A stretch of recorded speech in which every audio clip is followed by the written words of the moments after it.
ముందుగా తిరుమల దర్శనానికి వెళ్ళటానికి మొట్టమొదటి రూల్ ఏంటంటే, మీరు ఏ దర్శనానికి వెళ్తున్నా మీ యొక్క ఆధార్ కార్డు ఒరిజినల్ కానీ జిరాక్స్ కానీ మీతో ఖచ్చితంగా తీసుకొని వెళ్ళాలండి. ఎందుకంటే మీరు తిరుమలలో అడుగు పెడుతున్నారు అంటే మీ యొక్క ఆధార్ కార్డు ఖచ్చితంగా ఉండాలి.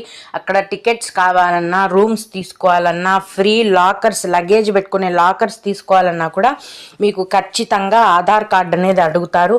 మీరు ఎంతమంది ఫ్యామిలీ మెంబర్స్ అయితే వస్తున్నారో అంతమంది యొక్క ఆధార్ కార్డు ఒరిజినల్ కానీ జిరాక్స్ కానీ ఖచ్చితంగా ఉండాలి.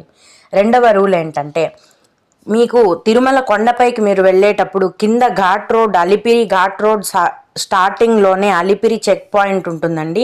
అక్కడ మీ లగేజ్ని చెక్ చేస్తారు, మీ యొక్క వెహికల్స్ని కూడా చెక్ చేస్తారు.